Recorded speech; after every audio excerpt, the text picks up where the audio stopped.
episode 30. It now starts with 3s. This is getting kind of scary. It's a good number. My name is Dave Hunt, and I'm joined by Michael Swick. How's it going? I can't think of the time. I never can think of how long it's been. I think this is like month 2 of quarantine. Yeah, my company, well, to give you more perspective, my company will have officially been closed for 2 consecutive months tomorrow. Yeah, so that sounds about right, because I think my store closed like a week or 2 before yours did. So yeah, that works out. Still just avoiding that call, which I'm expecting to get very soon from my work, being like, all right, it's time to come back. And it's like, nope, not ready yet. Also, I'm drinking a little tiny whiskey.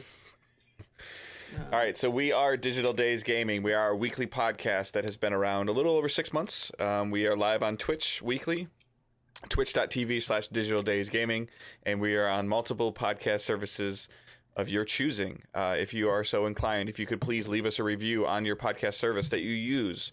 If you can't do that, if you could leave us a review on our Facebook page, facebook.com/Digital Days Gaming. We would appreciate that. You can also join our group. But again, sharing the show is a huge way to help us. I know, like, just recently, Podcast Addict was always linking to iTunes reviews, and now you can actually leave your own reviews. Like, so Palmer, friend of the show, left us a review on Podcast Addict, which is always cool. There's a bunch of reviews, so you can actually toggle between Podcast Addict and iTunes reviews on that one. And then, like, Google Play lets you leave reviews, Stitcher lets you leave reviews, Apple lets you leave reviews. So please leave reviews. We know a lot of you are behind on the show because maybe you're not in your normal routine, but we'll still be here when you come back. We're still here. Yeah. So you'll have a bunch of catching up to do. All of our social links will be shown in the show notes, so please feel free to click on those. And you can also just go to digitaldaysgaming.com, which directs you to our Simplecast site that also has all of our links there as well. So we're going to jump right into the news, and we actually have news to talk about that doesn't involve COVID-19. No, we have one story later that might have a little bit of that. Dick. Yeah, it's inevitable. All right. So the first story that I have is Summer Game Fest started. I don't know exactly what and they announced some stupid, boring game. Yeah, Dave hates fun. They announced that they are going to, Activision and Vicarious Visions are going to remaster or remake Tony Hawk 1 and 2. So Tony Hawk's Pro Skater 1 and 2 coming to PS4 September 2nd, I believe, is the release date for that. Yep. And it's funny, when the Summer Game Fest thing was going on, they had that pre-stream thing for like a half hour. It's just like starting in a half hour timer counting down, and I noticed a couple of times that, like, oh, they're playing Tony Hawk music, it's gonna be Tony Hawk, and it totally was. So this looks like an actual full remaster of the game, as opposed to last time they remade 1 and 2, which I feel like people forgot, and for good reason. In the PS3, they kind of just up-resed and remade those games or ported them over to PS3, and it was trash. Made them shiny. Made them shiny, but also I think they did some other work to it that just made them feel like garbage. It was a really bad experience. And then, of course, Tony Hawk Pro Skater 5 came out, and that was bad as well. So I'm a little hesitant to get super excited, but I can't help myself when it comes to Tony Hawk, because it's super influential on my life. I like the 4th grade, I think that's when the first game came out. So I grew up with this. It got me into skateboarding for a little bit, even though I was really shit at skateboarding, but it got me into it. A couple details that came out of this. I really like the way they did this. Vicarious Visions it was actually Tony Hawk and someone from the PR for Activision sat down with Jeff Keighley, virtually, of course, and they just answered all the questions people were going to have about the game. The game will feature the original soundtrack, minus a couple songs. It sounds like 5 songs couldn't make it in. Sadly, the Public Enemy song isn't gonna make it in. This Public Enemy is kind of a mess right now. There will be the build to park stuff is going to be there. It's going to have online modes, online build to park, so you'll be able to share your parks.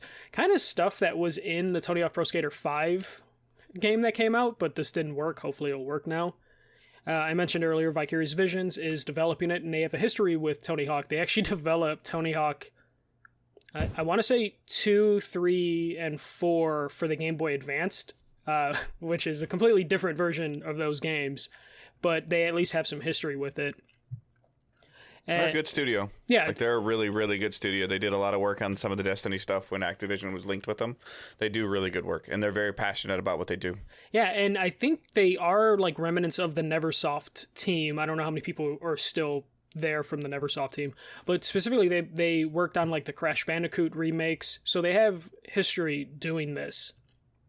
One thing that I found was interesting, because for me personally, when I think of Tony Hawk Pro Skater, I think of Tony Hawk Pro Skater 3. That was the game I spent the most time with. I felt like with the things they added, like the revert and different things that they did with the map, the soundtrack, that was the perfect game. Tony Hawk Pro Skater 3 is the important game. But it sounds like they're kind of aware of that, and Tony Hawk mentioned that because he knows people just kind of get all 4 games mixed up, they are actually adding moves and some of the features from 3 and 4 into this remaster of 1 and 2, which could change things pretty greatly. And I think that's a cool thing. If they're not going to port 3 and 4, at least add those moves, because as much as I love the maps in 3, I'm more in love with how that game felt. So adding those moves into 1 and 2 kind of eases the pain a little bit for me. I've, contrary to popular belief on Twitter, like I've played I've played some of these games before. I don't remember exactly which one that I played, but I do remember like breaking through windows and stuff like that, like trying to get collectible cassette tapes and trying to pull off some tricks and things like that. And I do have, good memories of playing this game. It was of trying to figure things out and how to get, certain score or, X amount of tricks, rallied together in a row, like, because I remember, right, the game had a lot of just unique and challenges of do this 6 times in a row and complete them, and that or something to that extent. It obviously had a score aspect to it, and then also just collecting as much. I mean, and don't get me wrong, like collecting as much speed as you possibly can to get to an area that maybe you couldn't before. But then the 10 times that you fail doing it, just watching your player just bounce off of the surface is also some of the most fun things that you'd see. Different ways that they wipe out. Yeah, the first 4 games were simple in terms of like the goals. You would have 2-3 minutes to get as many goals as possible, and you just rinse and repeat until you get enough goals to move on to the next level. But the game was always so good at like secret locations, like you would have to hit like a couple different triggers on this specific level to open up the secret area, and almost every secret area or every level had a secret area, which was always great. One thing that I find kind of hilarious is they there was one point where I believe Jeff Keighley asked Tony Hawk about like, what about the other games down the line? And Tony Hawk was just like, oh, maybe we'll do that. And I could almost see the PR person being like, don't promise anything. But in a later interview with GameSpot, someone from the Vicarious Visions said an odd thing that kind of worried me, where it said there's going to be no microtransactions at launch unless players want it or there's some sort of demand for it, which just kind of worries me. But I hope what they meant by microtransactions is like a DLC pack for 3 and 4 and not like some weird microtransactions. Yeah. Though they could sell clothing and skateboards. Yeah, I was gonna say, I think cosmetically they could probably do some really cool things in that game in terms of how your player looks, especially like in 2020 where, just having different looks and different avenues. But again, I don't know how easy that is to, in terms of remaking a game where you're kind of like overhauling the engine a little bit to make it work on current gen hardware, and then being able to have somebody put like pink pants on if they want to. Like, I don't know the aspect behind that. Well, it seems like this is going to be like a from the ground up remake of the game, just because they're not using like 20, 30-year-old Tony Hawk in it. They're using 52-year-old Tony Hawk in this game. Oh, okay. They're actually going to use the current age of the player, or of the skaters, which makes me think it's like a full like overhaul of this, which means it'd be easy for them to build in some sort of microtransaction at that point, whether it's there at launch. It still is Activision. Yes. So. Which means they'll just bring it in later. They'll get all the good love they can at the beginning and then bring it in. I'll just pay $1 for your wheels to roll faster. Yeah, the Modern Warfare fair. And I actually was saying that and fixing my shirt at the same time, forgetting that I had an Activision shirt on. Because I don't know what day it is, nor do I know what clothing I put on. I just put on t-shirts to go to work now. It must be nice. I know I've been doing a thing where I just like wear the same shirt way too many times in a row. Okay, Owen. Yeah. I don't know. I'm excited for this. I'm hoping this opens the door. Like, it makes sense. Like, 1 and 2 are on the PS1. If they want to do another collection for 3 and 4, those are games are on PS2. Though I don't give a shit about 4. 4 wasn't a bad game. It just was forgettable. So I'm hoping we at least get 3 out of this before they maybe remake the Thug games, Tony Hawk Underground.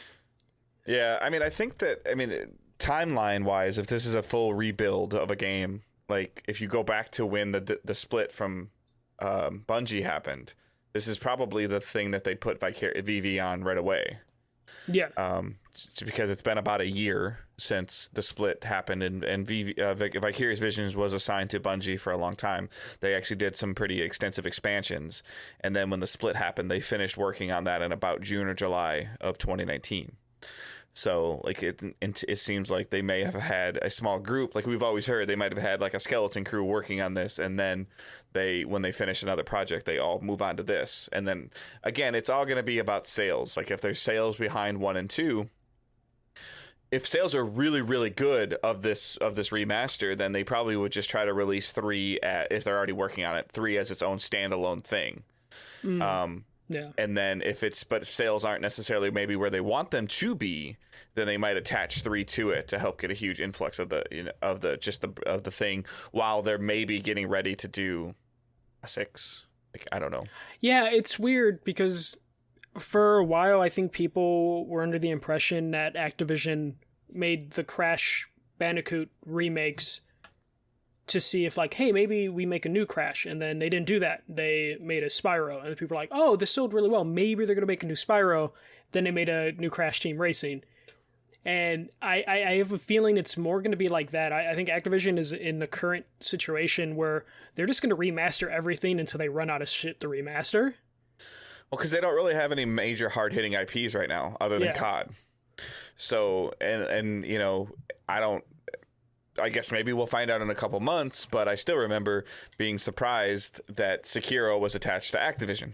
Like, that was a big surprise to everybody. Yeah. So, do they have another one of those up their sleeve? Like, I guess we'll find out in a couple months, because they've got to have something. I feel like they need to have something other than Call of Duty hitting this holiday. What? Like, they need to have.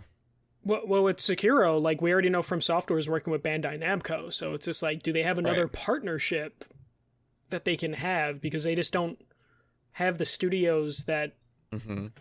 Everyone is like artillery for you either work on Call of Duty, you're artillery for Call of Duty, or you're remaking these games.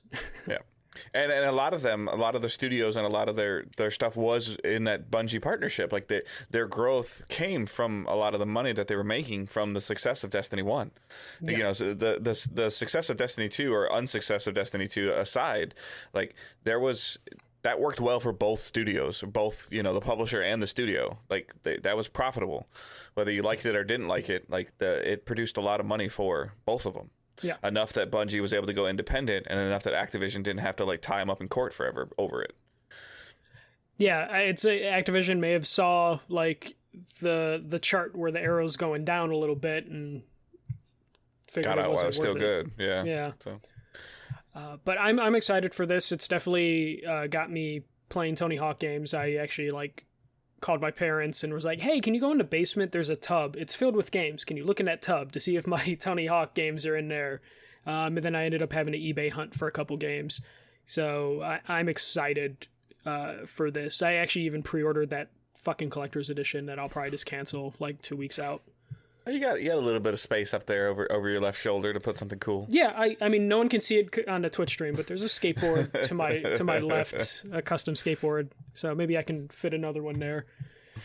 But yeah, I'm excited for it. It looks promising. Old Tony Hawk should be fun to play as. Yeah, it's and I think this is the beginning of what we're going to see. And again, I know I said half joking, half serious, but the COVID's going to be a 6-month or longer thing, and I feel like you're going to see some studios that are going to try to figure out like what can we do to still produce some kind of content. And you're going to see a lot of remastering, readjusting, updates to games. Like, I think that's where you're going to see some of this. Because starting a brand new IP requires so much brainstorming and so much, I feel like, in-the-room meetings, Yeah. And the remasters, from what we've learned talking to people, they can have a really small team and get things up and running at a faster pace than if they were starting from scratch. Yeah. I'm just curious. It's cool. Like I'm happy. Like if this is kind of the kind of thing that we're gonna get once a week or twice a week from Summer Game Fest now until August, like if that's the kind of quality of content that we're gonna see coming out of this event, then I'm all for it. I can't echo that enough. Like I love the way this was. There's like, hey, here's a 2-minute trailer, and then here's like 15 minutes of us talking with Tony Hawk and like the PR. And getting questions, especially Jeff Keighley. Jeff Keighley's so good at walking that line of being very PR company friendly, but also getting information out of studios because he knows what questions to ask, and I don't think he's afraid to ask questions. I'm sure they go over it before they do anything, but he at least doesn't waste time on too many stupid questions. So, and he also has a good way of asking the question and giving either the PR company or the developer the opportunity, or the spokesperson for the game, he asks the questions that people want him to ask, even if they can't be answered, and he does it in a respectful way. Yeah. So. Okay, let's move on to the next one. Sorry, this is kind of COVID related, but a couple weeks ago, I think maybe even last week or 2 weeks ago, Evo canceled their summer tournament that they do in Vegas every year and announced Evo Online, which is going to be their all-online Evo, which is kind of crazy. They announced that what games made the cut for this. Pretty much every game made the cut, but Ultimate or Super Smash Brothers Ultimate. That didn't make the cut, which I said previously when we brought up the news story the first time. I kind of saw that coming because Smash Brothers has notoriously shit online netcode. So it's no surprise that when it came to an all-online tournament for Evo, they had to just cut Smash Brothers, which is their biggest game last year, or one of their biggest games. It just doesn't work unless you're in the room. Yeah, and it's just Nintendo just doesn't give a shit about like how the online runs, and it sells crazy without them giving a shit. Yep. Like they probably did the numbers at Nintendo of like, okay, we can put this much money into the online and we'll sell maybe a couple thousand extra copies. And it just didn't work out for them. Well, we've even seen, on top of it, we've even seen a game that was essentially built, Street Fighter V, that was essentially built for the competitive fighting community solely. Like that game was built around what the competitive fighting community really, really wanted. And it was a really good competitive fighter, but it lost the arcade appeal of fun. Yeah, I mean, people just, only professionals are playing it, so then if you weren't that serious, I couldn't play that game with a controller, anymore because I knew I was just going to get my ass kicked when previous games, I could at least have some fun with a controller. Yep. They have also announced that they're going to do an open online tournament. No details quite yet of what that means, but basically, the 4 games they picked are games that didn't make the cut for like Evo proper, but that's why they're going to do just an open online tournament. And that's Mortal Kombat 11 Aftermath, Skullgirls Second Encore, Killer Instinct, and Them Fighting Herds, which is like a My Little Pony fighter. I think. And basically Evo was just one weekend a year. It's now going to extend from July 4th to August 2nd, where they'll have different tournaments every weekend for 5 weekends. Which again is great. Like if you're a fighting game fan and you want to, like, I'm sure this stuff will be on YouTube. I think didn't they just sign a big YouTube contract? That was Activision. Okay. Yeah, I mean, it'll be on YouTube. It'll be on Twitch. It may at this point in time, it may even be on ESPN front and center. Yeah, usually it's just ESPN 2. Sometimes Street Fighter 5 would end up on ESPN proper. Yeah. This is going to be great just to have 5 weekends. I'm still curious how they're going to handle the tournaments. I'm assuming they're already working to figure out those brackets. Just because usually how Evo works is they'll have like a 64-person bracket, that's handled, like starts on Friday, ends on Sunday. I wonder how they're going to handle that with online. Will the Street Fighter tournament happen over multiple weekends, or is it just going to be like, hey, this weekend is Street Fighter? I mean, if they're smart, they'll do it over multiple weekends and build hype around it. Yeah. And market it. But I mean, we'll have to also see. Maybe they'll just focus on each game, and then maybe do all the finals on one weekend. Like, I don't know. I still think that they're gonna need to fly like the top 8 to a hotel and just have them land. Yeah. Because people are all over the world that compete in Evo, and doing it online is complicated. And then also we need to see it, and a lot of these games don't have a broadcaster mode built in. I would love to see like them rig some kind of hotel room up with social distancing with like these like 100-foot Ethernet cables running between the bedroom. They just ask the hotel, can we just drill a hole? No, drill a hole. You get room 100 and then room 200. Just drill a hole straight down, run the cable, and just go from there. I found myself fascinated the other day. I watched some Madden tournament, like it was on ESPN, and and I don't really usually watch this stuff, but I was just clicking around looking for something, and it was interesting because there was some type of, I don't know all the details of it, but there was some type of salary cap system in the game of Madden Ultimate Team, like where they had like Gale Sayers as a running back, and they had some higher, big name defenders in the game as part of like your Ultimate Team packs. But it allowed you to buy certain players, and one of the guys that won the game, I don't remember names or anything like that, but he actually spent more of his time focusing on his defense, his offensive line, and his running back, to the point where he didn't spend really any money on a quarterback, and he had his punter in at quarterback, and he just never passed the ball, and they couldn't stop him. Do you know what he was running at running back? Like Gale Sayers. Okay. But since he was able to not worry about getting a quarterback, and he was playing against, like, he was controlling the Tennessee Titans, which is just like an image, like obviously there's no, and he was playing against, the other guy was the Raiders, and that guy had Michael Vick, and I'm sure that Michael Vick was a significant amount of his salary cap versus him. That's like, okay, well, I'm going to stop you from, I'm going to do everything I can to stop you from scoring, and I'm just going to run the ball down your throat. And I watched him get like 3 or 4 like 30-yard runs. Like, it was crazy. So it was just fascinating, the mindset that can go into how somebody, whether it's in Evo, and we've seen it, like what those guys can do in terms of like when they're literally fighting against an on-level opponent, and all they're waiting for them to do essentially is they're trying to hit AB up down, and they hit AB up and they don't hit down fast enough, and there's like this small sliver window that they just, if that happens, they just annihilate you. Yeah. It's so cool to watch, but all it does is frustrate me to realize I can never play that well.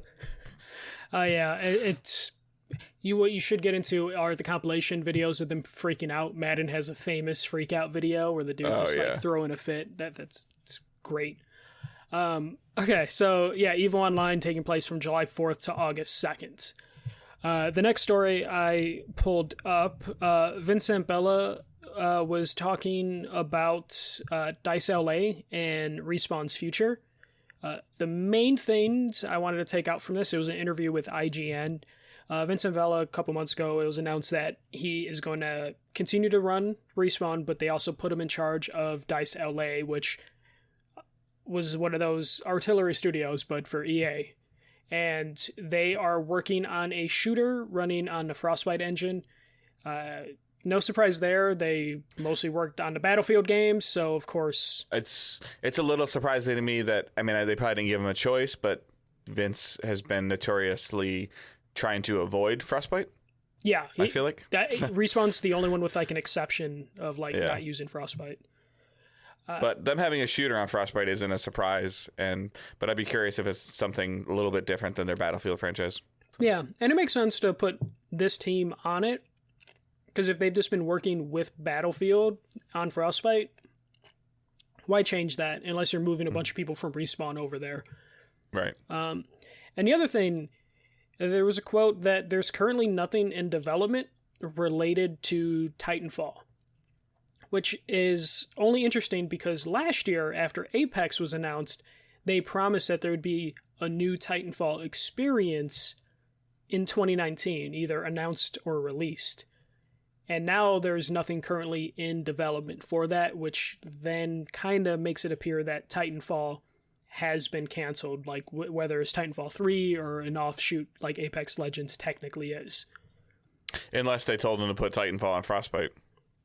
Which then he would have murdered and killed because he doesn't want to touch it.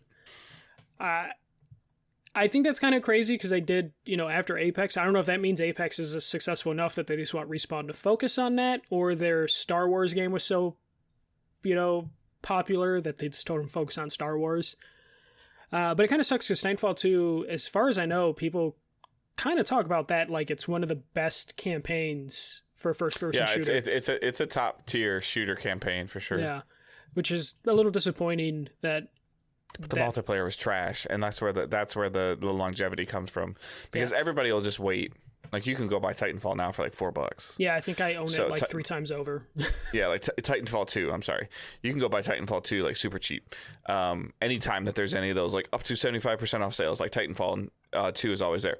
And I think that's where like the problem lays of the current state of gaming a little bit is like, like unless your game like sells crazy, then and has a good campaign to it, if it doesn't have any longevity to it, then you stop talking about it. Like, we're still talking about Titanfall 2 because of the top tierness of the campaign. Yeah.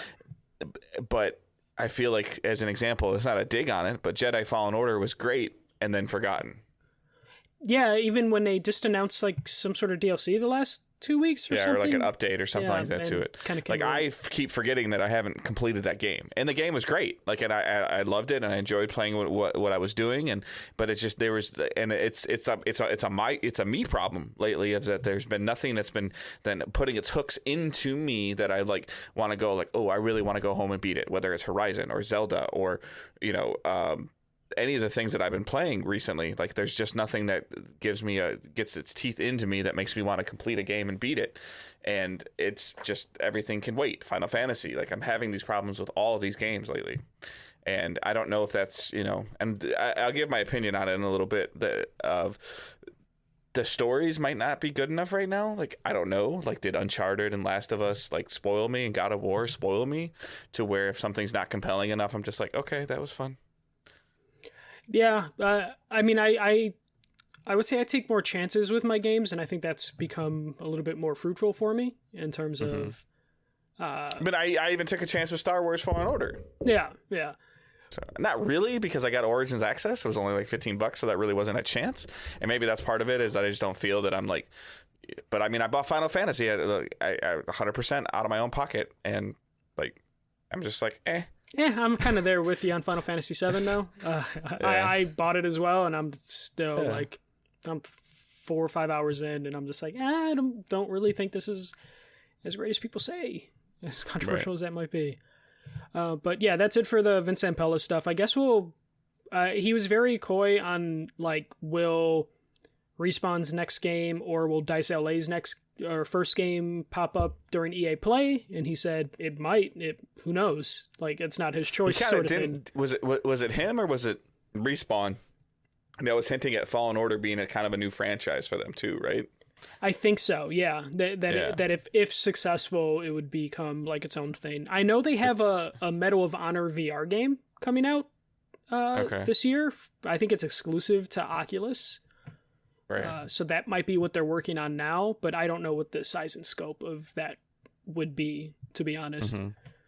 But yeah, I guess we'll have to wait for EA Play to get some sort of update. We'll probably get the update for Medal of Honor during that, but I don't know about for sure. the DICE LA shooter, just because he was just put in charge of that studio a couple months ago. Right. All right.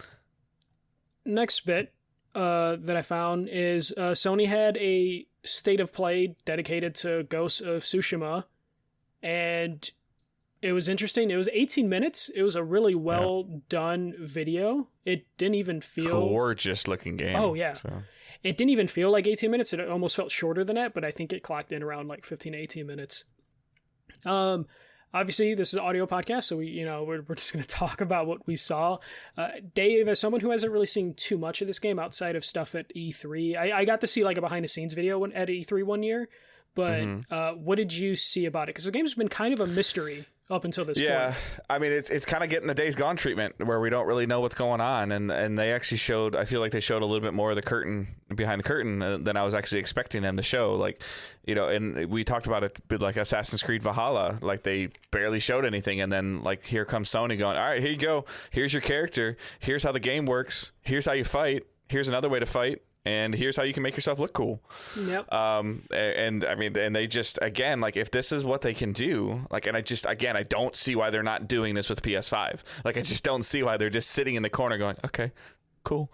We're just going to be quiet over here. Like, I don't understand it when the ammunition that they have for Ghost of Tsushima was, okay, here's how you do this as a samurai. And then something I didn't even realize was a thing in the game, here's how you do it as a ghost. And I'm like, wait, what? Yeah, so that's the name. When it's I was like, that makes a lot more sense to me now. And I'm just like, but I don't find out about that until 60 days before launch. Like, okay.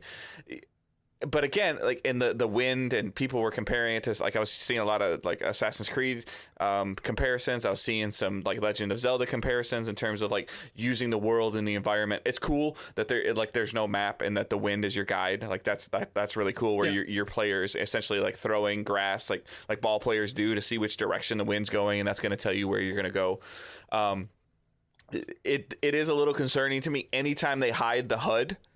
The heads up display, because a game like that seems like it's always been my concern from when I saw it, is like, how do you fight that well? Because does it have a Bloodborne aspect to it? Does it have a Sekiro aspect to it? Or does it have a God of War fighting aspect to it? And we don't know yet. It looks like it's a hybrid of like everything that you mentioned.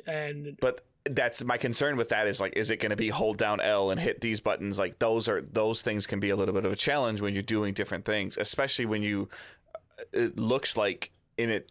And I think that they kind of shunned away from this comparison, but an infamous style of play of where you can fight clean and good and in the way of the samurai, or you can fight like a ghost, evil, but like bad, bad, quote unquote, and as a ghost. And I'm sure that the what you do and how you do it, I'm guessing, will have impact on how the game evolves. Yeah, for sure. The game, I love the idea that they're using the environment, the wind, keeping the UI and HUD as minimal as possible. Like with the different animals will also show you where to go to, or tell you what type of mission you're about to. Smokestacks or fires will also let you know like camps are here. I think they showed a great deal amount of like how the game is going to play. The only thing I feel like they didn't do well enough, which we might find out later, is it's an open world, but like what else are we doing? Is it a very focused open world? Is it just going to end up being like a Far Cry Assassin's Creed game where you just take a tower over or take over a camp and work from there, basically like, liberating areas? It's still a concern to me that we don't know the gist or the plot curve of this game yet, or unless I missed it. They've talked about it in like the previous like story trailers, but like at E3 and stuff. Like the first trailer where we saw like fighting happen, there was some story stuff. I don't recall like details of it though. But this game's kind of hitting a point where to fully enjoy the game, I'm kind of staying away from like story trailers. Like I watched this. Yeah, no, I think staying away from story trailers is important, but at the same time, I think you kind of got to know, like, is this a good versus evil? Is this a rescue? Is like, I think that there's still a genre and a direction a game is going that some people I would hate for somebody to purchase the game thinking it's going to be A and find out that it's not. Yeah, I can see those concerns. But it looks like it has like all the open world tropes that you would want in terms of like multiple ways to handle missions, the different play styles, and then of course, there's like cosmetics. There's going to be like different outfits, and those different outfits will have different perks and RPG elements to them. Absolutely. So like there's that all looks and sounds cool. Yeah, there's like enough of that, which is good. I still want to know what like the activities are. Like when they first showed that map, there was only a couple things highlighted on that map. I want to know day one, are there going to be a bunch of question marks, like Witcher, or a bunch of collectibles like Infamous, and see how that all plays out. One thing I was happy about is the game will feature both English and Japanese voice tracks. This was something I was really hoping would happen, is because when they first showed the game at E3 last year, 2 years ago, they only showed it in Japanese, and the game sounded great. Like it gave the game like an authentic feel to it. And I actually interviewed one of the developers back when we were at PS Nation, and I asked about like, will the Japanese voice tracks make it to the Western release? And at the time they were like, we hope so. Like it was like a call of Sony if they want to, put that, make it available in the West.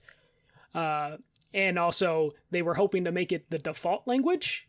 It sounds like they lost that battle, but at least now when you start the game, it will apparently ask you, like they mentioned multiple times in terms of like, for other features too, is like at the beginning of the game, it'll ask you if you want to be English or Japanese voice tracks, which I'm glad you can make that decision. And then also like, do you know if, go ahead. No. What are you going to say? Can you do the Japanese voice track with the English subtitles? Yeah, I believe you can. Okay. Yeah, I believe that was like the only way it would work ideally, unless you turn subtitles off. Okay. And then also you can play the game in black and white with film grain to give it like that old samurai movie feel, which I think is a that cool would be touch. Cool for photo mode, but I don't think I'd want to play the whole game like that. I would be curious to see how that would look in play. It's going to come down to like how well the combat feels, if like it would be cool enough, though it is kind of the game's gorgeous, and just put it in black and white could look really that'll well. be like a third playthrough for your platinum, have it complete the whole game in black and white.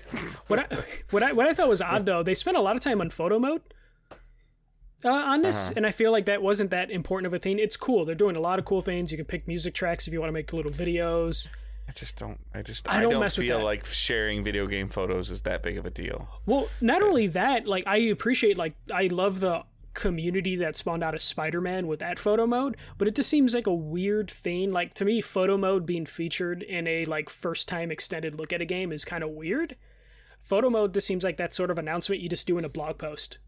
Yeah, but I also feel like it's expected out of any PlayStation Studio game. Yeah, for sure. Like it's just expected now. Like you should have it. Like, oh, they don't? Like what? Yeah, or it's coming post-launch. That's weird. Yeah. But yeah, there was that. If you haven't seen it, it's really worth taking a look at. Definitely worth your time. It comes out in July, so I'm excited for that. Also, you can pet the fox. There was a fox, and you can pet it. It's fantastic. All right, final story. Epic, as a part of Summer Game Fest, they have put out a tech demo called Lumen and the Land of Nanite. This is about a 9-minute tech demo video that's online of the Unreal Engine 5 running on the PS5 hardware. This might be a classic heavy quotes moment in terms of like PS5 hardware, but this tech demo looked amazing. Unreal Engine 5 is coming to the PS4 and Xbox Series X at the end of 2021. PS4 or PS5? PS5. Sorry, I'm just so used to it. PS5 and Xbox Series X in late 2021. And they're promising movie quality graphics and game quality graphics are getting closer and closer to where there shouldn't be that much of a difference between them. Unreal Engine actually powered The Mandalorian, which looked fantastic from everything that I've seen. And that was running Unreal Engine 4, and now they're doing Unreal Engine 5, so they're expecting a big jump in quality through this engine. But let's talk about the video a little bit. Dave, I'm assuming you saw the video. Yep. What did you think in terms of how it looked? And I mean, I think it looked really cool. My wife was watching it with me. She thought it looked very similar, like very close to real. Some of the stuff that we saw, even on like my TV that was doing like 1080p, so it wasn't like 4K or anything like that. Like the lights moving in the caverns that they were in, how they were moving the light and talking about the pixels and everything like that. That all looked really cool. But my problem, like again, it's not a problem, but the game has to be intriguing enough and grasping my want and desire to play it over it looking cool. Like some of my favorite games played weren't necessarily like the most beautiful looking thing. Like when the character walked out and they showed like the draw distance and stuff like that stuff looked really cool. I was more interested in the fact that this character could fly or glide than I was about what I was seeing. Yeah, it was really cool that they were flying through the air like super fast, and I wasn't seeing like any screen tearing and stuff like that. But I wouldn't expect to see any screen tearing, and the amount of people that are freaking out over this demo of Epic, one of the hugest engine developers in the world, making a 9-minute video look cool. Yeah. Which is also their way of selling their tech to other companies to make their games on it. Like it's not getting me like all like hot and bothered about I gotta get a PS5 now. Yeah.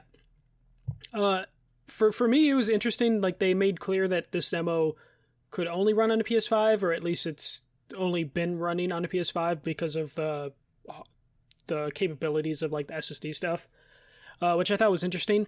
This was the first thing that I've seen PS5 related that was like, okay, that looks next gen.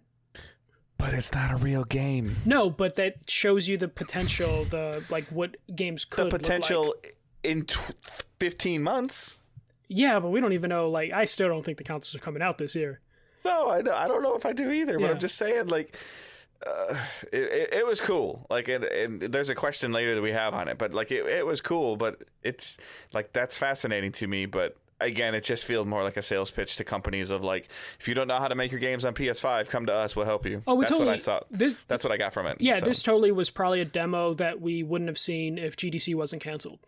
This would have been in like Unreal or Epic's like GDC presentation to developers. Just because it was very focused on that in terms of like, they focused on like how many triangles. It's like billions of triangles versus millions of triangles, and showing you how good the textures look. There was a controversial part in it where they talked about like how the PS5 SSD stuff will prevent loading screens and avoid tricks that we've heard about. And then there was a section in the game where characters like walking through a crevice, which in typical, current was a hidden loading screen. Yes, basic standards now that would be a loading screen, but they assured like, hey, that wasn't a loading screen. We just wanted to show you the detail. But part of me is it's like there's probably a better way for you to show me the detail than to do that shot, which immediately makes me wonder what's going on with it. I was more impressed when the character jumped off the cliff going towards the portal of how fast that stuff was moving without cuts, like very similar to like God of War. Yeah, like in terms of the way that they were, flying and stuff like that. But it's just one of those things where it's like people are like, oh wow, this is it. But can Sony make their game look like that? Probably. Yeah. Can other companies make their game look like that if they use Unreal 5? Yeah. And if they have the ability to mask out the properties of the engine and know how to program it and code it correctly. And again, like my thing is, what would this game really look like? And we keep hearing about this later on down the road about during game development of like what the game looks like after you put. Let's just say that demo turns into a real game and it's the new Tomb Raider or something, like an example like that. And now all of a sudden you're talking about a 12 or 15 hour game on your hard drive doing that. Like, Can it still do that? I don't know. Well, one curious thing about it, Paris, who we had on last week, actually brought it up on Twitter, and I was like, damn it, I was going to tweet something similar to that, but I couldn't formulate the words as well as he did. just because he knows hardware words to use more than I do. But he brought up a good point in terms of like what we saw in like that demo is only capable on the PS5, or it was running on a PS5. But the current technology for PS5 and Xbox One hard drives, or the SSD, that technology isn't that easily available on PCs, and developers have to develop for the PC because everything's on everything now. Mm-hmm. And that causes especially in an Unreal Engine game, where if you're going to get Unreal's engine, you're probably not going exclusive to Sony. Yeah, and specifically what it causes some concern to me, it's like he put up like only Sony developers are going to be able to take advantage of that power fully, because what Sony was talking about with like the Jack 3 map was how to hide loading screens, and to make the world they would have to make the map like labyrinth and like maze like to hide loading screens. And what the PS5 and Xbox One SSDs should do is erase the need to build maps and worlds like that anymore. But if they're still developing for PCs, which would be on mechanical hard drives, SSDs of different speeds, you can't actually fundamentally change game design like Sony promised, unless you are only developing for the PS5. And more than likely, if a third-party company signs some type of exclusivity deal, or decides that they really want to take advantage of Sony's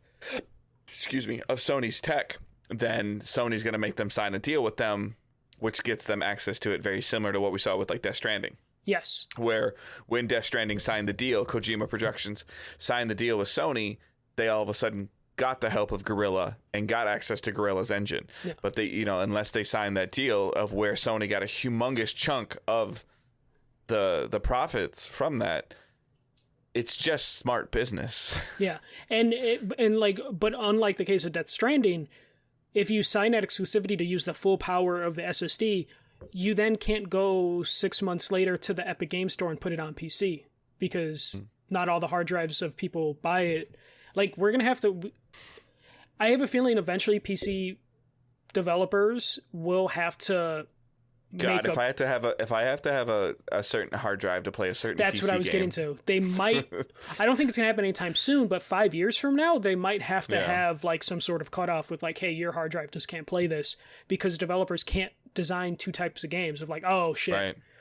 Yep. We didn't need elevators anymore. Fuck, we gotta put elevators in. Series X, from our understanding, just has touted faster loading times. They haven't talked about their hard drive technology like Sony has.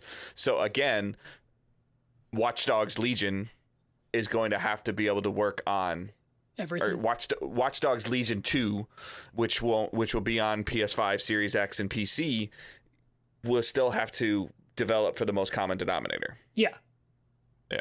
Which means fundamental changes to game design can't actually happen.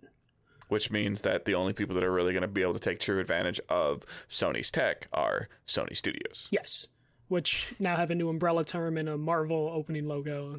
Yeah. And that logo will load fast as fuck on the PS5. Okay, but the question Darren asked, I'm just going to put it in here. Yeah. Is Dave going to buy a PS5 now that he's seen the Unreal demo? Because last week you were saying like you're kind of leaning towards upgrading your PC than buying PS5 and Xbox in a theoretical case. Yeah. No, that Unreal, that doesn't change me, because that's not a real game. Yeah. Like, it's cool, like it's great, but that's what Fortnite's going to look like. If that was Uncharted 4, would that have changed your mind? I think if they actually titled it and started talking about it and of a launch title, or like something that they're working on, whether it's a new IP from Naughty Dog, or like a Days Gone 2, like anything like that, like I think it would have kind of sparked my interest. But at this point in time, like, I've seen cool tech demos before that have never turned into anything. I remember being at E3 and seeing David Cage put that old ass man on the screen and drop a whole bunch of pixels on top of him, and that looked really cool, and that turned into nothing. Yeah, I'm still waiting for that sorcery game that David Cage showed. Yeah, so I'm just saying, like, please don't like look at, because then all you're setting yourself up. I've learned a lot about this lately in the last couple of months. Don't set yourself up for something that I call false hope. But that over there looked really cool. You never did that. Like, well, we never really could do that. Yeah. I will say this was the best pitch for PS5 that Sony... To a developer, yeah. No, just in general, in terms of just like... That's not going to sell me on the hardware. Like, you got to show me No, I'm not a saying game. it's not going to sell you, but I'm saying in terms of like what Sony has said themselves and what this tech demo looked like, this was a better presentation of what the hardware could do than the PowerPoint presentation showing Dead Space 2. Yeah. Hell, what Sony PS3. did with Ghost of Tsushima was better than anything that we saw at the Xbox event. Yeah, exactly. So, and I mean, I'm like, it makes me hopeful for whenever Sony's ready to take the gloves off or, get up off the chair and get in the boxing match. Like, it makes me very hopeful that their first punch is going to hurt. Yeah. It's gonna have an impact, but when are they going to throw that punch? After they've been hit 100 times? The new date people put on it is June 4th, which is funny because I feel like there's been like 5 or 6 dates that people have set up of be like, this is when Sony's going to announce it. The new date people are clinging to is June 4th for some reason. So, but that's it for news. All right. So playing and watching. So I for like my birthday was last week, and a good friend of mine, Ben, he gave me a code for Wonderful 101 Remastered on Steam. I do not remember. I remember hearing about it, but I had a Wii U, but I never got Wonderful 101. It was on Wii U, right? Not Wii. Yeah, it was Wii, I believe. Okay. No, Wii U. Yeah, it had to have been Wii. So we're going to get to my first problem with this game. So, digging around in the menus, it wasn't 100% optimized for a controller until you actually found the correct settings in there, even though it seems like a controller would be the best way to play this. And then I believe the original game used this is why I feel like it was on Wii U. It actually used the gamepad as a menu that was always being shown. Yeah, it was a Wii U game, yeah. Yeah, and you can bring that menu up, but that menu has like this translucent look to it. I don't know what I'm starting to figure out what to do with that menu, but like I had a hard time with that game. Like I played it live on stream like an hour and a half. I was having fun with it when I was figuring things out, but it just like the controls feel very clunky. And then if I need to bring that menu up on the screen, unless I can figure out a way to take advantage of that with my second monitor, I don't want that thing on my screen. Yeah. Like while I'm playing. If you go back and look at the Twitch replay, or if you have time to upload it to YouTube, like that'd be great.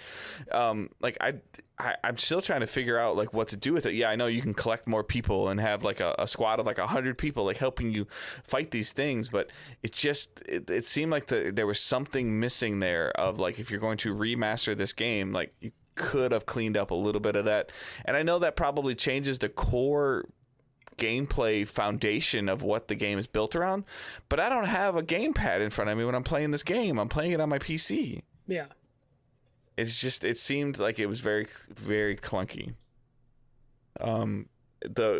The combat and when stuff works, like I was having a really good time with it. I'm okay if it has a learning curve, like where you have to figure out the combat out and be able to take advantage of having a bigger group of people with you, like 80 people or 100 people or 20 people or whatever it is. Like that's fine, but it just seemed like there wasn't much there of the tutorial. Like again, I might have to go back and play the tutorial because it was after I completed the tutorial that I figured out how to change the prompts so they showed it to me as a controller instead of a mouse and keyboard. Yeah. So like that might help a little bit, but it just again seemed like some of the stuff that's in the game took advantage of the touchscreen on the gamepad, on the Wii U gamepad, and that can't necessarily be replicated with a controller. So you hated it? I wouldn't say that I hated it. It just seemed like it could have used a little bit more polish to make it more playable now, or more playable without a gamepad. Maybe I'm missing something. Like if you're playing it and you're in, I guess I know it came out on Switch too. I don't know if it takes advantage of the Switch touchscreen. Maybe. But it just seemed like, from my standpoint, like something was missing there. I'm gonna check it out again. I'm gonna, maybe do a little bit more research on it because it looks really cool. Like the animations and it seemed to have some really good writing. It's funny, like when people die, they get like busted out of their clothing. It's a Platinum Games like which is awesome looking. Yeah. Platinum Games game, and it bright and colorful and whimsical. Those are things that I'm looking for in a game right now. But if it doesn't control well and I don't feel like I'm progressing forward enough, I was like, okay, I'm ready to stop playing right now. I completed this objective. I'm ready to stop. So yeah, fair enough. I dabbled a little bit more in Destiny 2. I've pretty much kind of decided that I'm gonna primarily, like, 90% of my time is going to be on PC now, because the game just runs that much better. So if you're on PC and you want to play the game with me, please just friend me, send me a friend request. I can put my Steam code on my Twitter description. I can any of that stuff, because like I'm still learning that stuff with Steam and friend codes. And people criticize Nintendo's system for friends for a little bit. Steam seems just as bad. No, it isn't. It's really easy. Steam has a friend code though. Like if you could just type their name in too. Yeah, but you and I could have the same Steam name. Yeah, typically, but just have a good Steam name. No, I know. I don't think anybody has good Dave Hunting, so it's fine. But yeah, you can add that way. But presuming that the profile is good, it's still things that I'm learning of trying to figure it all out. Someone just sent me a Rockstar friend invite, and I was very confused. I'm like, I don't remember having a Rockstar account, but all right. Yeah. So, and I've been seeing more of that stuff, and I've been paying more attention to that. Like Epic Games, the Epic Game Store was just giving away GTA 5 for free. Yeah, till Wednesday. So but probably by the time they listen to this, unless you're a Patreon guy, you probably missed out. So like all that stuff, like those things are fine. Bungie's having a big problem with this season right now. They just released another quest that they miscalculated. They wanted you to complete 9 million public events as a community. They released another community quest.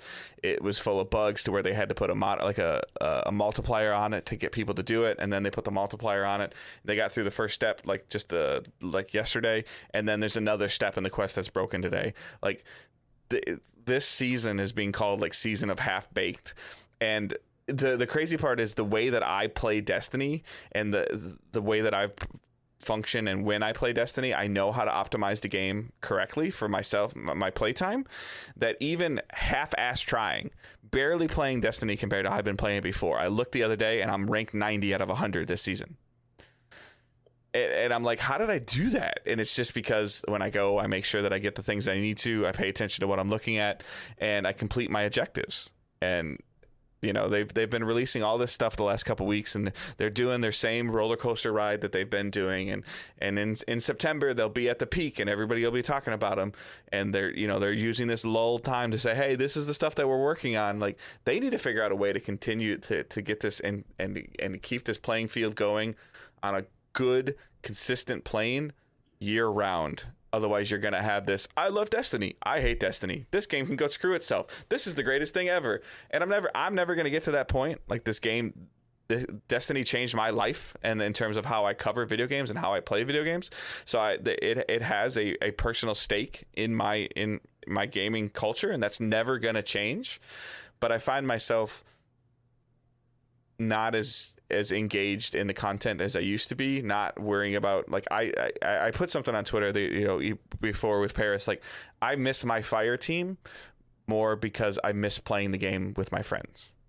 And a lot of my friends that I played a lot of Destiny 1 with and Destiny 2 with early on at launch have either moved on or don't enjoy it as much. And we would even in Destiny's lull time, we'd still be on. We'd do a little bit of Destiny. We'd play Division 1, or we'd play, Battlefield, or we'd play these other games. And I miss that core aspect of the foundation that Destiny built.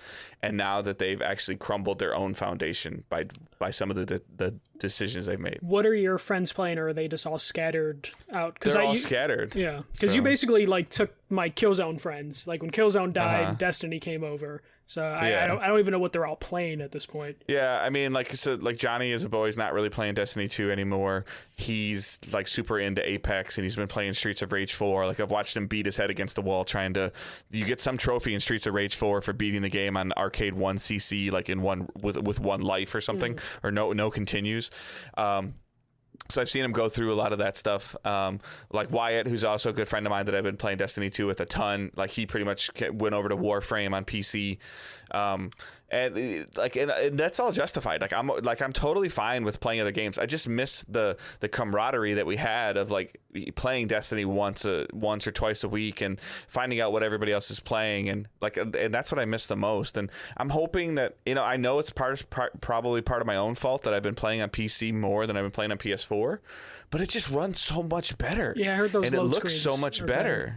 Yeah, it's just the stuff that, and the loading times and the copying of Destiny. Like, we know that PSN already has a problem in general.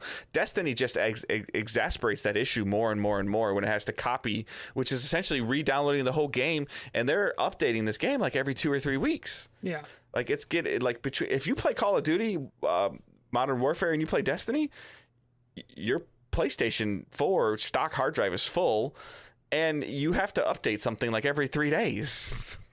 Like, it's crazy. Yeah. Like, and I just hope like this the end season that they're doing, and there's a new season coming out in June that I'm sure that they're going to talk about, and they're trying to fix all this stuff, and they're trying to tell the people, hey, we're listening and we're working on it. Like, you've done this song and dance before. Like, Paris and I talked about it. Like, we know in September it's going to be fine and it's going to be fun, but you got to figure out a way to keep the player base engaged. And it's not just Destiny, it's Division, it's all these games. Like, if you're going to provide a seasonal menu and a seasonal content, whether it's Apex or Battlefront 2 or Division 2 or Destiny 2 or whatever it's going to be, like, you've got to figure out a way to keep these players engaged. Otherwise, you're just might as well just give up and just release annual updates to your game. Like, be on Destiny 6 at this point in time. Like, yeah. Watching, I gave so we've been watching more movies lately. I've been watching movies as a family, which is part of the reason I haven't been streaming and playing video games as much, because everybody's home. All 5 of us are home. And I found out that my daughter really hasn't seen a lot of movies, even just core movies that, she never saw American Pie. She's 17, so it's good that she hasn't seen American Pie yet. But I've been getting more of a kick out of watching movies with my daughter, for more of watching how she reacts than I am of watching the movie myself. Yeah. So we've watched like American Pie 1 and American Pie 2. We watched Hitch the other day with Will Smith, and it's more or less like, yeah, I mean, but there's funny moments in that movie. I just want to see how she reacts. I like Hitch. I was more making a face to American Pie because that's a problematic movie. I think we talked about this a couple weeks ago. It's a very problematic movie. But watching a 17-year-old teenager watch it is hilarious. Yeah. So, like, in terms of like when you know what to expect. And then I decided, I don't know why, but the other day I decided to give Star Wars Episode 1 another go. It had been years since I watched it.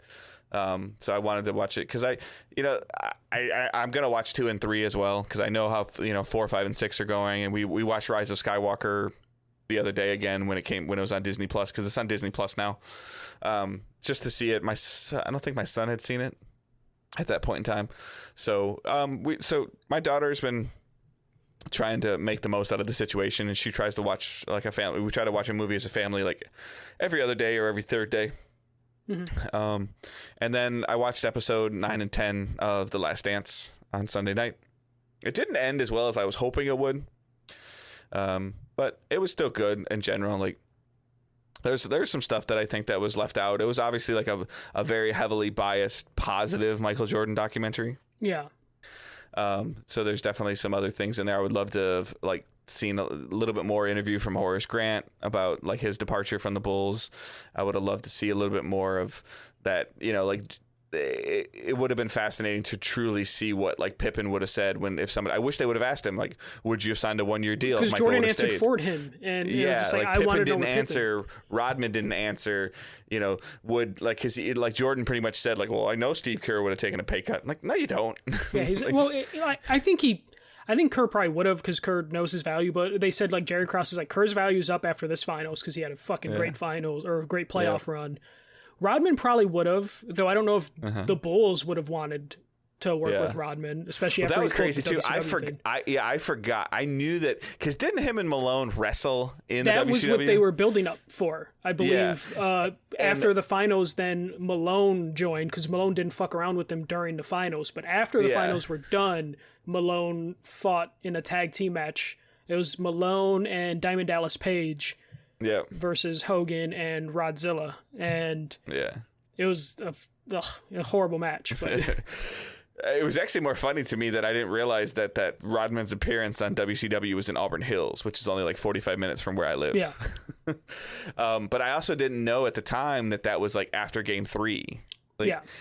But like, you can imagine after Game 3, where they completely embarrassed the Jazz, Rodman probably felt good enough, like, oh, fuck this. I can skip practice. Yeah. It was just interesting, like, and they put it well. I don't know if maybe it was post talk about I was watching like Sports Center with Scott Van Pelt. He brought up a really good point, or it was Andrea Kramer that said it at the end of the documentary. I don't remember who said it. I'm sorry, but that Jordan built that brand and that ability of who he was, that everybody knew who he was, even if you weren't a basketball fan, without social media. Oh, with social media, probably is like intolerable as like LeBron and other athletes doing social media. I think he benefited. Did you see what he said to Larry Bird after when he was like, when Larry Bird was the coach and they spent the time talking about the Pacers, and he's like you almost had me, like you making me work that hard, you little bitch. Oh yeah, like, yeah. It was just so funny. I was just like, because like obviously like he had played with Bird like 6 years ago on the Dream Team, and they'd done those the years ago they did those McDonald's commercials together, so they obviously got along. But they it was just but just finding out that people are like, if you play basketball, you really wouldn't like to be Michael Jordan's teammate, but everybody wanted to be his teammate because he would do everything he could to win. Yeah. And if he saw you weren't pushing it, he would push you. Yeah. Yeah. So it was really cool. I liked it. I've got they've been doing some of the advertising. I think the Lance Armstrong documentary is going to be fascinating.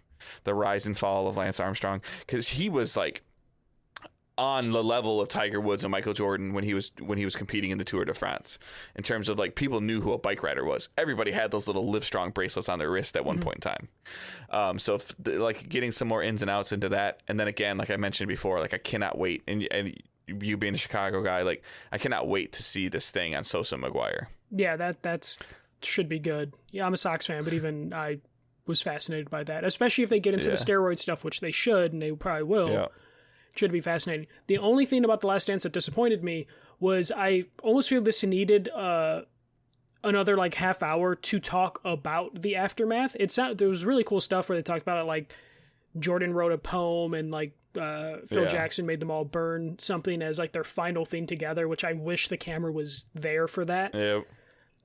But I kind of wanted more of just like, they kind of took the Scorsese route of at the end of it, just black screen, white text. Here, this player is traded, this player is traded, this player is released. I wish there was just a little bit more from the players of just like, Kerr wasn't released right away. He played like a half season or a season on the shitty team. Kukoc did as well. I want to know what they were like the aftermath of like Pippen's gone, Rodman's gone, Jordan's gone, and then it's like Kerr and Kukoc and like two other players still on the Bulls. Why Pippen is in Houston or Portland? End, yeah, Houston first. They said at the end, like, and the Bulls started to rebuild, and the Bulls are still rebuilding. Yeah. But then they gloss over the fact that, like, they actually did rebuild the team fully, except Derrick Rose couldn't, like, stay healthy. So, like, I don't know. There's so much more they could have done, but of course, with anything, there's always more they could have done. I hope they release this on Blu-ray, and there's, like, a whole extended version or something. Yeah, like I want the Lord of the Rings cut of this if it's out there. But yeah, it was great. Anything else? No, that's it for playing and watching right now. So, all right, for me, it's just a couple games. The first game is a game that I've actually had for a couple weeks. It's a game that's currently in early access. Tidal Shock.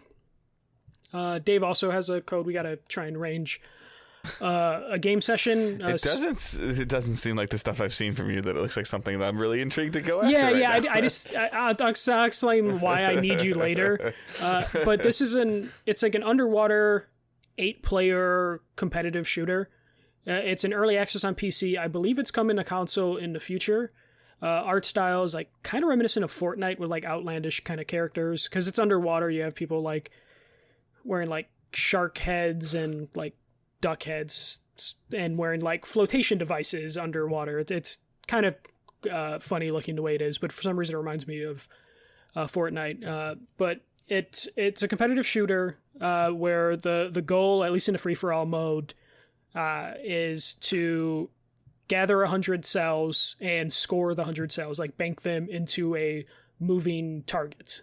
Target's constantly moving either every like 30 seconds or whenever it hits a certain amount of points that were banked into it by all the different players.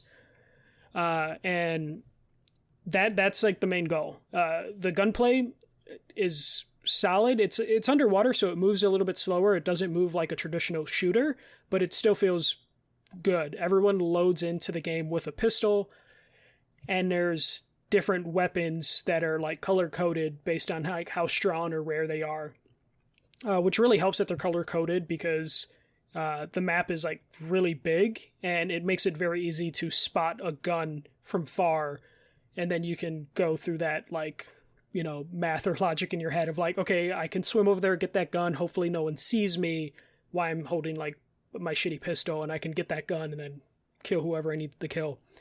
Mm-hmm. You do have like a cooldown for like a rocket that can do a heavy amount of damage. You can also use that rocket to move into water faster.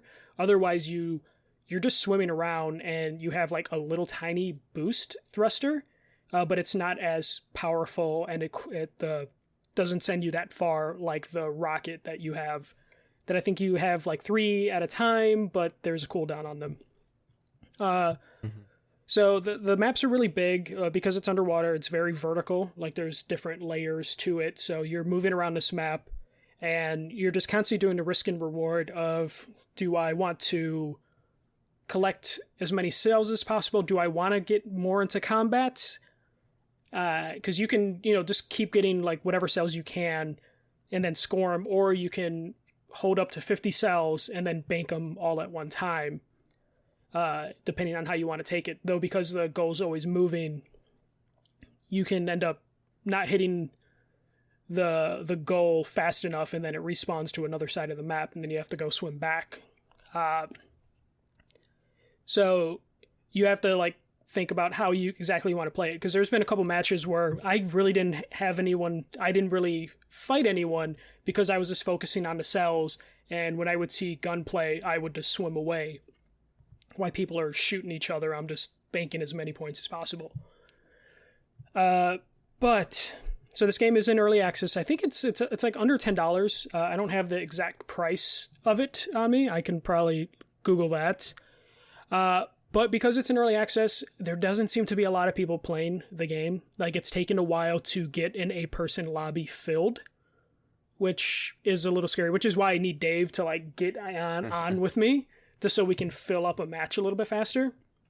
The developers are aware of this, and they've done a good job. On the main menu, there's like a ticker that links to their Discord, and they're like, hey, you can always find a full game. If you go to Discord, you can always find people on there. And also, here are the times that we have the peak amount of traffic, which is good. The only problem is the peak traffic times are like in the middle of the late afternoon, which doesn't work for me because my computer is being used for a work from home computer during those times. So I've been playing like 1 or 2 hours after their recommended time to play, which there's still people on, but it just takes a while to find a game. It has been getting better over the last couple weeks. The first time I played it like 2-3 weeks ago, I think I waited like a half hour and fucking no one popped up onto the game. Jeez. Have you joined the Discord though? I haven't joined a Discord, but I don't use Discord as much, and I'm looking at my Discord right now. I'm already in like 6 or 7 servers, and it's just like, I'm not going to do that.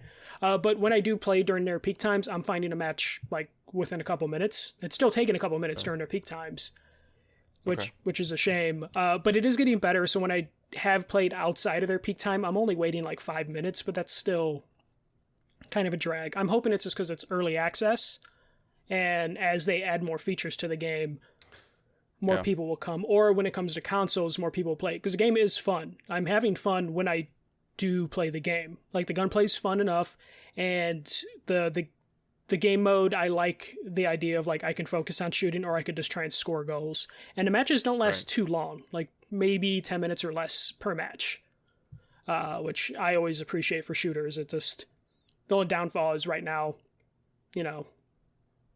there's not a lot of people playing. So that downtime between the 10-minute matches is kind of bad. I mean, that's the backbone of a multiplayer game, and if there's just not enough people there, then it just dies. Yep. So I'm hoping this one lasts a little bit longer. It's going to be one of those games where I check in on every once in a while until it has a full release. But it's a little worrisome. Like 8 players doesn't seem like a lot. So I'm hoping more people go to it, especially because it's like a relatively like cheap price game. Yeah. The other game I've been playing, I bought it on a sale on Green Man Gaming, is XCOM Chimera Squad. So this is a spin-off of the in the XCOM universe. It's kind of a bite-sized version of the XCOM games. Dave, if you're not familiar, they're like tactical turn-based games. I know what an XCOM game is. I'm just making sure, Dave. Okay, if the listeners don't know what that is, it's a tactical turn-based games. This is, I believe, only on PC. But it's a smaller version of the XCOM games. XCOM games typically are about like a global pandemic of, like Earth versus aliens. This is that same sort of story, but it's more focused on like one city in particular. So you have everything that you would have in a normal full-size XCOM game. You have agents that you need to recruit and build up, and then you go out there, take these missions, and then, hopefully you get enough evidence from it, like you stun some people instead of kill them, you take them back, interrogate them, get more information for the story. But there's also like 3 factions in the game that you can investigate at a time, and that'll give you different missions based on those factions to build that part of the story up. And there's a new feature to the XCOM games in this. It's called Breach Mode. So every mission starts with you placing your agents at different positions in like a building for them to breach the doors. And when you breach the doors, they break through windows, they break through the door or whatever they have to do, jump through the roof. And then it puts you down in like a slow-mo mode and gives you a turn for each character to where you get the first shot. So there's an element of strategy in terms of like what characters do you want to position, because they all have different abilities. And also picking the best spot to get the most damage out of the first breach, or out of your first attack during the breach, to set you up better later on. Because you could do a lot of damage in breach mode in terms of taking out people strategically, that this makes the rest of the level play so much easier. So I'm playing that. I'm only a couple hours in, but I'm enjoying it. The reason I picked it up, it was on sale. I think it's only like a $15-$20 game, but it was on sale for like $10. And I heard it was shorter, and I can use short games right now, just because playing super long games just hasn't been my thing lately. So I'll probably keep up with that, and then probably finish it probably like by playing just like 3 hours a week. And then so since I'm basically doing nothing during the day while Sarah's working from home, I've made it my goal to get a platinum in Burnout, because I believe I have the platinum in PS3, but I don't have it in Burnout Paradise Remastered. So I've just been making it my goal to get all those trophies in that game during the day, because I just have really nothing to do, really. Like there's only so much cleaning I can do during the day, and it's good to just have some sort of goal gaming-wise to take care of. So I'm just working on that. I might need the community's help, because I have like the online trophies coming up soon. Yeah, like the bike trophy and stuff. And yeah, like the one where you need 8 players to go to. Let me know. I have it too. Yeah, so. I might need to do that, because I've popped online every once in a while, but like you get on mic with strangers like, hey, can everyone drive to here? And most of the time they just say a racial slur back, which isn't great, but it's the internet. Yeah, we should be able to take care of that though for you. So I might work on that once I'm down to that point where those are my only trophies left. And then Saturday I was kind of bored, and I had just talked to one of my friends that I haven't seen in months because of the stay-at-home order. And we just decided, like, hey, let's just all buy Uno. So me and a couple friends played Uno online. And this is basically my core group of friends that I would hang out with, you know, like every week or so, or every couple weeks. And now we're just playing Uno online because the collector or the ultimate edition was like $8, $9. So pick that up. It's Uno. It's fun. Just a bullshit for, I think we ended up playing for like 3 hours the first night. Those games. You can play that locally too, right? Yeah, so you can play locally with controller. They have an app, like a PlayLink app for it, so you can use your phone to hide your cards, obviously, because it's, you know, it's a card game. The app kind of sucks, but it works when it works. We had a couple times where we had to like quit the game because the app didn't sync right, but we can get the app to work eventually. The only thing that sucks is you can't if you have two people on a couch using the app, they can't go online and compete against other people online. Oh, okay. Which sucks. Yeah, that does kind of suck. Yeah. But it's just something I tell my friends just to pick up, and then we'll just play it anytime we're bored. Because I've been trying to keep up with all my friends that I would normally see in like Facebook Messenger groups.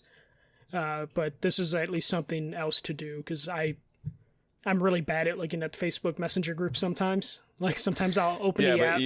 So you're saying like even like two people at home can't be playing against two people at another home, right? I think so. I would have to try that a little more. But my friend was having problems where he tried to get two phones to connect to the internet to play with us, and like it would connect, but then one person wouldn't have control. So I don't know if the app was just shit. And it is something possible, but just... Because I thought about getting, like, Monopoly, too, and, like, just trying to play Monopoly against people, like, online. Like, I think that'd be fun. Yeah. I kind of recommend it, especially if you have, like, a core group that you just want to have a game night with. It helps. Just because I haven't seen my friends in a while, so it's something to do. And we all have different tastes in games. Like, right now, they're playing Borderlands 3, and I don't care about Borderlands, so... Like Uno was like a cheap way to like, hey guys, everyone just pick up Uno. Everyone knows how to play. Right. So doing that. I did stream some more Bully on the Twitch channel. I think I did like twice last week. I think the game says I'm like 50% of the way through percent wise, but I actually think I'm on the last final 2 chapters or so. So I'm still enjoying that. First time I've ever played Bully. It's fun. Some of the humor doesn't hold up, but this because we live in a different time, kind of like the American Pie problem. Of this, like, things have changed to where some of these jokes just don't hit the same way anymore. And then I streamed some Tony Hawk Pro Skater 3 on Twitch, but I have to figure out what's going on with my streaming issues right now, because my Tony Hawk stream stopped and started like 5 times during it. So now there's like 5 Tony Hawk streams in our past broadcast, all varying from 5 minutes to 30 minutes. I think I fixed the issue, but I don't quite know what it is. I lowered my bit rate because I was going to maximum bit rate, and I was just like, okay. I basically looked up. I'm like, okay, so I can stream Bully from my PS4 without a problem, but Twitch... What bit rate did you have it set at? 6,000, which is the max. That's my streams look good to you, right? Yeah, and it's... You're about 1,900 higher than I stream at. Yeah, so that's what I ended up doing. Is like I looked at like the Bully streams, and I'm like, that doesn't look terrible. And I was like, what does a PS4 bit rate at? And a PS4 bit rate is at like 1,200 max for best quality. So I knocked my bit rate to 4,500. I tuned up my computer, and I'm just like, let me just see if this stops, because I never got drop frame issues anytime I streamed until the last like 2 weeks, and then it's just become a real problem. So I hopefully fixed it. When we're done doing this live recording, I might in an hour or two like pop back on with more Tony Hawk just to see. You should try it. What I've had success with, there's 2 things that you can do, and if anybody else streams, like, this helps you as well. If you use OBS, which I know you don't because you're weird. I use Streamlabs, which is the better version, and it's still technically OBS. Yeah, I know. I'm just messing with you. At least on core OBS, they actually have a setup wizard where it actually like tests your internet connection and gives you a recommended setting. And that you can tell it what type of thing you want to look at, because contrary to popular belief or what anybody tells you, it's all cool and dandy that all these companies are putting all this stuff in 4K, but ain't nobody watching it in 4K. Yeah, so. And that's what I broke down to, where like I can see our stream, our analytics kind of goes into some of that, and I'm just like, oh, most people are watching on their phone. Yep. So it doesn't matter. And then just just using the setup wizard to help with that, and then just figuring out there's also a way you can just I can send it to you, but there's a way you can actually run like a test without being live, and you can actually watch your bitrate move. It simulates you being live. I did it when I upgraded my internet just to see like what kind of bitrate I could push. Is that Twitch Inspector or no? Yeah. Okay. Yeah. And then you can actually like you can watch the line and stuff like that. So hopefully a lot of people have noticed since I've streamed over the last month that, especially like for whatever reason, the podcast, if you ever watch it on Twitch, like we were struggling. I'd get a lot of red lights on OBS, and we don't drop frames now on the stream since my upload is like in the 30s now. So. Yeah.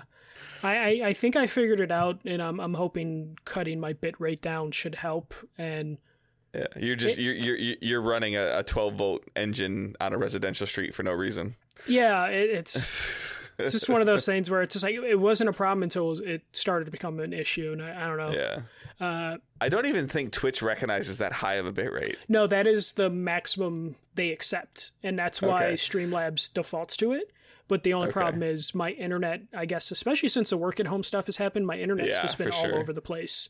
Yeah, because I think it's more about consistency of the quality. It's not about like the quality being maxed. It's more about being able to. It's like, do you want a game that can go up to 100 frames but down to 30 frames, or do you want a game that's locked at 60 frames? Like, yeah, and that's why I'm like, okay, let me just lower my bit rate, because I looked at the math and I'm like, okay, I'm dropping like 15% to 30%.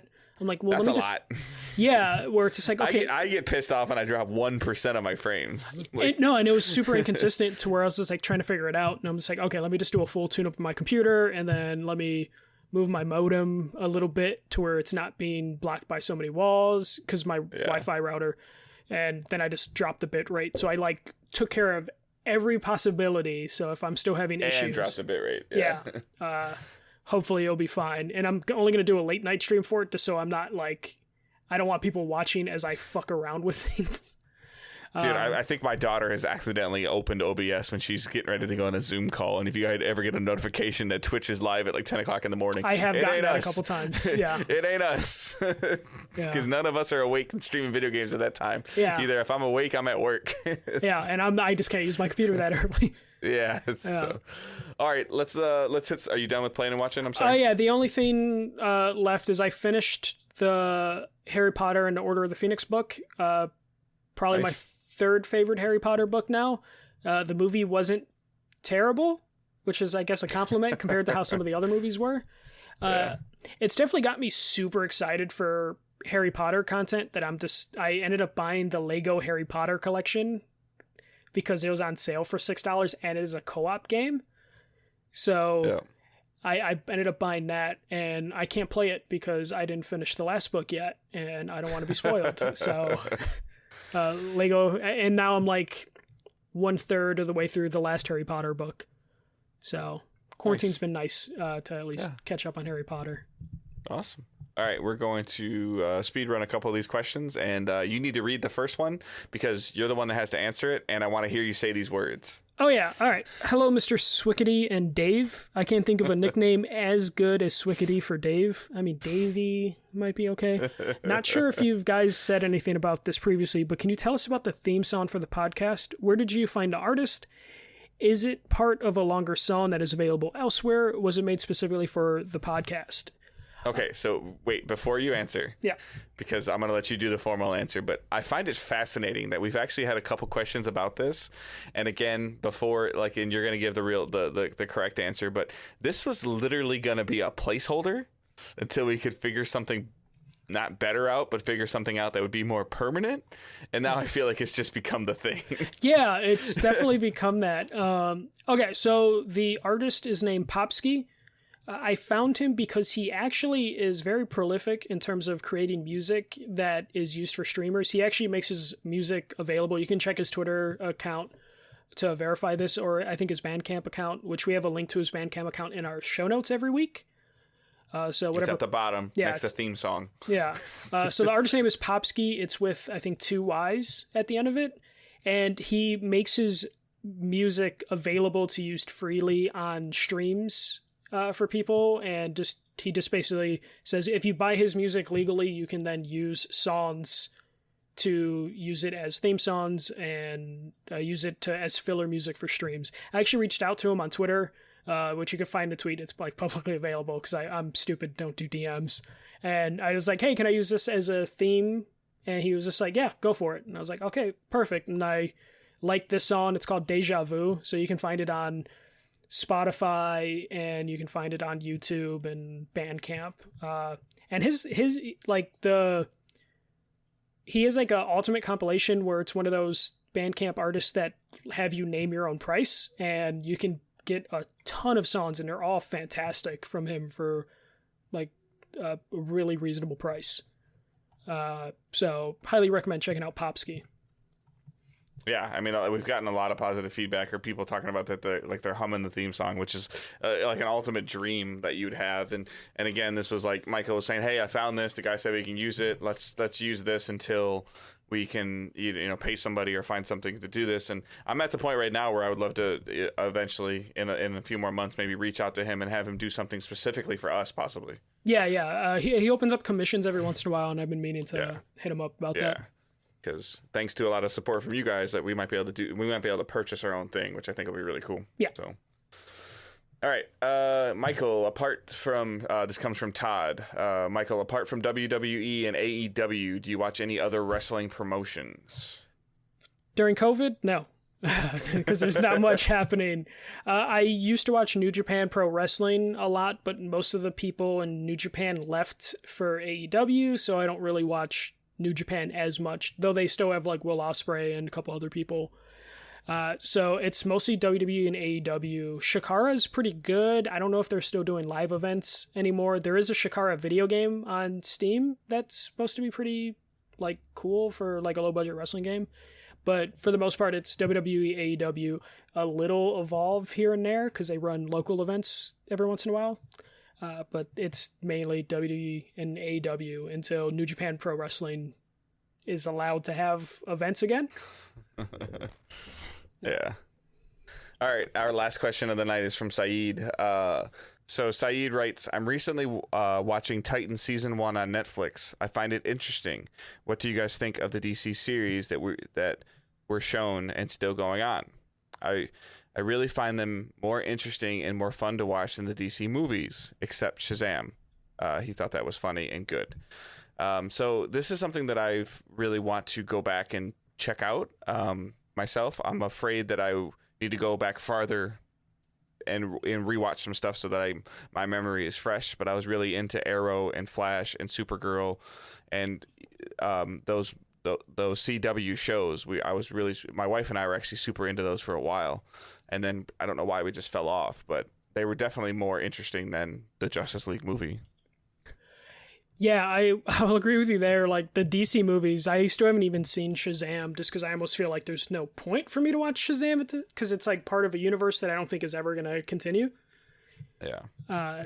And I really was into Flash. Not so much the other shows, but then it just got too big and expansive that I just couldn't keep up with it, and it kind of fell. Too much stuff with the timeline and stuff like that. It was getting kind of confusing. I do want to see Teen Titans or Titans that he mentioned, but I have to wait for HBO Max to be here because it's not on US Netflix. It's only on DC Universe in the US. So I'd be interested to see that. I do want to see the new Harley Quinn movie. I still haven't seen it. Though I think the rental price is finally down to reasonable, like $5, which means I might actually pull the trigger on that. But yeah, I prefer the shows over the movies, even though I have been very bad at keeping up with the shows. Mm-hmm. All right, those are our questions for this week. You can send us questions using hashtag AskDigitalDays. You can post them in the Facebook group on the pin thread at the top. Please join the Facebook group and involve in the conversations. Join the Discord. All those links should be in the descriptions, the show notes descriptions. Please feel free to join any of those and hang out. Just add to the conversation, join the community. and just involve yourself, ask questions. People, they're friendly. They won't bite your head off. They want to find other people to play games with, especially if you're on different platforms as well. I would love to try to grow our community of different platforms. Obviously, we have a PlayStation Foundation, but Michael and I are definitely playing on PC a lot more. And, you know, even with some of the Xbox stuff, that just because it's on Xbox Game Pass on PC doesn't mean it doesn't support crossplay. So please don't be afraid that since you don't have a PlayStation, that you don't think that you have a place here. We will diligently try to find you a place or help find a place for you. But I need you to join and tell me so that I know you exist. Yeah. So yeah, I guess that would be mostly the spotlight, is just the community, again, is getting you guys involved, discussions, trying to figure out what works and what doesn't work for everybody. If there's some changes that we need to make, or if you have a suggestion of things that you want us to do, I would love to hear it. Michael, whether you reach out to Michael or to myself, like, we listen, we adamantly look for reviews, and we're looking at stuff, and we're checking our Twitter constantly and checking the main Twitters constantly to look for feedback and things that help make us better. So if you see something, an article that you want us to talk about, just send it to us, and we'll look at it. We're always looking for content. We're always thinking about bonus things that we can do. I probably, if I get off my lazy butt, will do my own Destiny rant episode, where if you don't like Destiny, you don't have to listen to it, and if you do like it, I'm gonna go crazy. But again, socials, all the socials, media stuff is going to be in the description. Just check that stuff out. Leave us a review, and we have a patreon.com/digitaldaysgaming. The support that you guys have given us over the last couple of months has been overwhelming and amazing. We have a bonus episode for the month of May. We're going to be recording a bonus episode for the month of June, and then we'll have some other ideas for July. So if those are episodes that you want to check out, just go ahead and subscribe to the $7 tier. Subscribing to the $7 tier gives you all the below tiers as well. So you get early access. You get access to you get the $5 early access, getting the podcast 24 hours early. You get the $3 access, that's the same to Discord, private Discord channel that the Twitch subscribers and the $3 tier people get. And then you're also in the $1 tier, which is just a virtual tip jar, which is a thank you. And being a $7 supporter gets you all those things and an extra episode of DDG every month. Not focused on gaming, just focused on a specific topic that Michael and I are looking at, or something that we would love for you guys to tell us what you want the topic to be, because that would be the end goal for that tier, is what you guys want to see us talk about and hear us talk about for an hour, 45 minutes, an hour and 20 minutes, however long it ends up being. But we need, we have tremendous support from that, but we still need feedback on what you guys would like to see those episodes be, so it makes it easier for us to record them. Those episodes may or may not eventually down the road, 60 days out, 90 days out, show up in the regular feed on a week that, God forbid, if I ever get to go on vacation and see other human beings. Yeah. But that's our show. Do you have anything else, Michael? Anything to look forward to next week? Or nothing really. I'm just going to continue playing the games that I got. I mean, I got my Tony Hawk Pro Skater 2 in the mail today, so probably some Tony Hawk streams coming real soon. And then just the bonus episodes. I think me and Dave already have an idea for the next episode. We might get into how we got into podcasting and why we decided to do this to ourselves. So look forward to that on Patreon. Yeah, it's definitely, the bonus episode will definitely give you guys a little bit more like what I call like inside baseball or behind the curtains on kind of how we function, how we think, and how we work. I know a lot of you guys know a lot of our position on video games and stuff like that, but just finding out like a little bit, like the previous one was a little bit of retail backstory for both of us, and then I have some extra stustuff as well. Some high school running a social media site for PlayStation. Yeah, just how we got into the industry a little bit, some E3 stories. Like, we've got plenty of ideas, but eventually those are going to run out. So, yeah. But any support, again, please do not feel obligated to support us on Patreon. If you can, we would love it. If you cannot, please continue just to review the show if you can, and share the show to other people, just exposing and growing the show. We've somewhat hit a little bit of a plateau, but I'm not too freaked out about it because of like whatever's going on in the world right now. People aren't getting in their car and leaving as much as they used to be, so like it's not one of the things. But if you can, if you have a friend that's talking about trying to have some kind of normalcy or maybe something new to brighten their day, like maybe just recommend DDD DDG to them, and maybe we'll get a new listener. I know we're looking at some more guests, and I don't want to flood the feed with guests, but at the same time, like, this is the time that a lot of people are home and they have the time to do it. So. Yeah, Old Man Langford is like asking people on Twitter. He's bored, so maybe we'll get. He's got Old 2 Man more Langford. weeks to wait. Every 16 weeks. It's part of our contract. Yeah. Non-compete clause. Never mind. All right. I hope everyone has a great week. Keep moving forward and stay safe. Talk to you later. See ya.